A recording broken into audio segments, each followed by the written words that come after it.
ప్రభుత్వం తీసుకొచ్చిన హిల్ట్ పాలసీకి పారిశ్రామికవేత్తల నుంచి ఆశించిన స్పందన లభించడం లేదు. భూమి కన్వర్షన్ చేసుకోవడానికి సంబంధించిన ప్రాసెసింగ్ ఫీజుతో పాటు ఇతర రుసుములు, నిబంధనలు కఠినంగా ఉండడంతో పారిశ్రామిక వాడల్లోని కంపెనీల యజమానులు ముందుకు రావడం లేదు.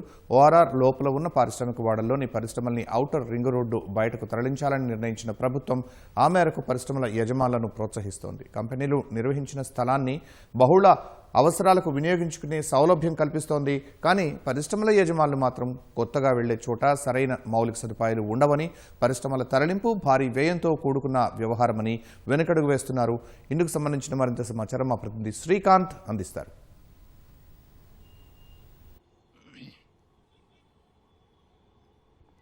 దాదాపు 5 దశాబ్దాల క్రితం హైదరాబాదులోని పలు ప్రాంతాల్లో కూడా పరిశ్రమలను ఏర్పాటు చేయాలనే ఉద్దేశంతో అప్పటి ప్రభుత్వాలు ఎంతో ఎంకరేజ్ చేసి పారిశ్రామిక వాడలను ఏర్పాటు చేశాయి. ఆ పారిశ్రామిక వాడల్లో భాగంగా ఎన్నో రాయితీలు ఇచ్చి పరిశ్రమలు ఏర్పాటు చేసేలా అప్పుడు ఆ పరిశ్రమల యజమానులను ఎంకరేజ్ చేసి ఆ విధంగా చాలా పరిశ్రమలు ఏర్పడిపోయాయి. అయితే ఔటర్ రింగ్ రోడ్ లోపల ప్రస్తుతం 22 పారిశ్రామిక పార్కులు ఉన్నాయి. ఆ 22 పారిశ్రామిక పార్కుల్లో దాదాపు 2000కు పైగా కూడా వివిధ రకాల కంపెనీలు ఉన్నాయి. అయితే ప్రస్తుతము 5 దశాబ్దాల క్రితంతో పోలిస్తే ఇప్పుడు అర్బనైజేషన్ ఎంతో పెరిగింది. హైదరాబాద్ మహానగరం బాగా వ్యాపించింది. అయితే ఆ మధ్యలో ప్రస్తుతం ఆ పారిశ్రామిక వాడల చుట్టూ కూడా ఇళ్లన్నీ ఏర్పడ్డాయి. అయితే ప్రస్తుతం హైదరాబాద్ మహానగరం విస్తరిస్తున్న క్రమంలో పర్యావరణ హితంగా ఏర్పాటు చేయాలని చెప్పి కాలుష్యాన్ని పూర్తిగా తగ్గించాలనే ఉద్దేశంతో ఈ పారిశ్రామిక వాడల్లో ఉన్న పరిశ్రమలన్నీ కూడా ఔటర్ రింగ్ రోడ్ అవతలికి షిఫ్ట్ చేయాలనే ఉద్దేశంతో ప్రభుత్వం నిర్ణయించింది. ఆ మేరకు హిల్ట్ పాలసీని రూపొందించింది. అయితే ప్రస్తుతము 22 పారిశ్రామిక పార్కులలో ఉన్న దాదాపు ఆ పరిశ్రమల యజమానులందరూ కూడా హిల్ట్ పాలసీలో భాగంగా స్వచ్ఛందంగా ముందుకు వస్తే వాళ్ళకున్న ఆ ప్రాంతాన్ని అంతా కూడా మల్టీ యూజ్ జోన్గా ఉపయోగించుకోవడానికి, అంటే ప్రస్తుతం అయితే కేవలం వాళ్ళ హక్కులు ఉన్నప్పటికీ అది కేవలం పరిశ్రమలు వినియోగించుకోవడానికి హక్కులు ఉన్నాయి.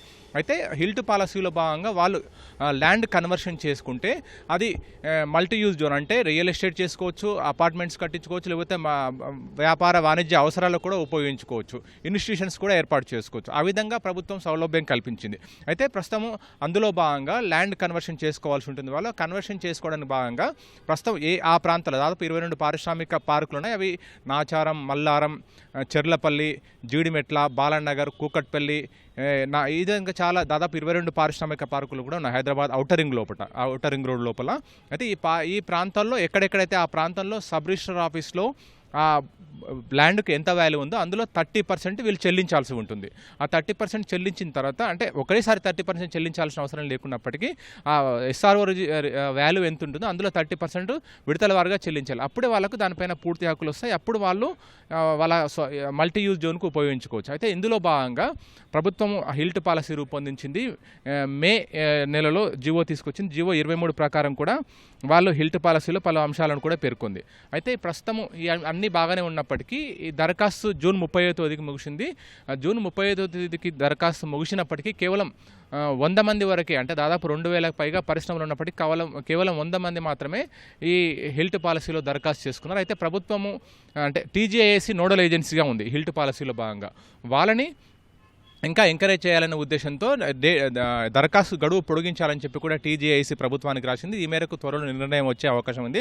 అయితే ప్రస్తుతానికి ఇప్పటికే అక్కడ పరిశ్రమలు ఏర్పాటు చేసుకుని ఉన్న వాళ్ళ అభ్యంతరాలు కూడా కొన్ని ఉన్నాయి. ఎందుకంటే ఇప్పుడు ఔటర్ రింగ్ రోడ్ లోపల ఈ పరిశ్రమలు ఉన్నాయి, వీటిని షిఫ్ట్ చేయాలని చెప్పి కూడా ప్రభుత్వం హిల్ట్ పాలసీ రూపొందించినప్పటికీ వేరే చోటికి వెళ్ళాలంటే కూడా భారీ వ్యయంతో కూడుకున్న పని. అంతేకాకుండా కొత్త ప్రాంతానికి వెళ్ళి తిరిగి పరిశ్రమలు ఏర్పాటు చేయాలంటే కూడా అక్కడ కనీస మౌలిక సదుపాయాలు ఉండవు. అక్కడ కార్మికులు ఉండడానికి కానీ రావడానికి పోవడానికి కానీ చాలా ఇబ్బందులు ఉంటాయి. అంతేకాకుండా ఇక్కడ నుంచి మిషనరీ షిఫ్ట్ చేయాలంటే కూడా భారీగా వ్యయ ప్రయాసాలతో ఉన్న పని కాబట్టి వాళ్ళంతా కూడా కొంత వెనుకడుగు వేస్తున్నారు. అంతేకాకుండా ప్రాసెసింగ్ ఫీ కానీ లేకపోతే ఇతర డాక్యుమెంట్లు కానీ చాలా కఠినంగా ఉన్నాయి. ప్రాసెసింగ్ ఫీ చెల్లింపు కానీ లేకపోతే కొన్ని అంశాల పట్ల కూడా పరిశ్రమల యజమానులంతా కూడా అభ్యంతరం వ్యక్తం చేస్తున్నారు. అందుకోసం వాళ్ళ అనాసక్తి చూపిస్తున్నట్టు కూడా ప్రస్తుతానికైతే తెలుస్తుంది.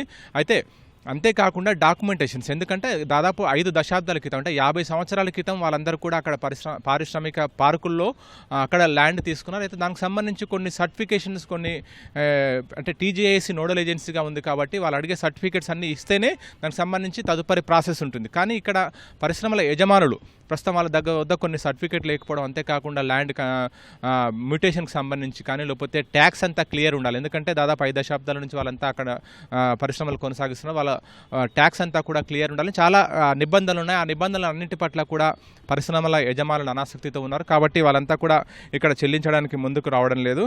అయితే ఇందులో భాగంగా ఇప్పటివరకే మొత్తం కన్వర్షన్కి సంబంధించి ఫీజు చెల్లింపులో కొంత రాయితీ ఇచ్చారు. అంతేకాకుండా అంటే విడతల వారీగా చెల్లించాలని చెప్పి కూడా కొన్ని నిబంధనలు వెసులుబాటు ఇచ్చినప్పటికీ కూడా పరిశ్రమల వర్గాల్లో మాత్రం ఇప్పటికీ కొంత అనాసక్తిగా ఉన్నారు.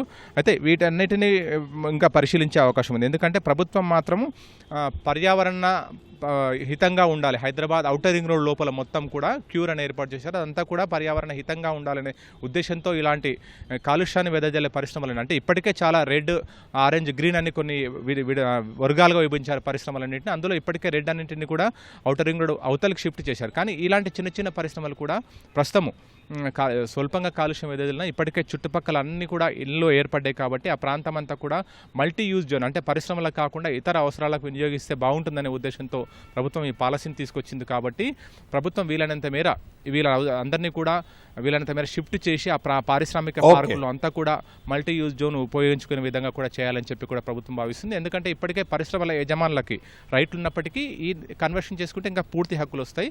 మల్టీ యూజ్ జోన్గా ఉపయోగించుకోవచ్చు అని చెప్పి కూడా ప్రభుత్వం హిల్ట్ పాలసీలో చెబుతుంది. ఆ మేరకు పారిశ్రామికవేత్తలను ఎంకరేజ్ చేసే విధంగా కూడా ప్రభుత్వం ప్రణాళిక రూపొందించింది. ఆ మేరకు ప్రయత్నిస్తుంది. ఓ టు యు శర్మ.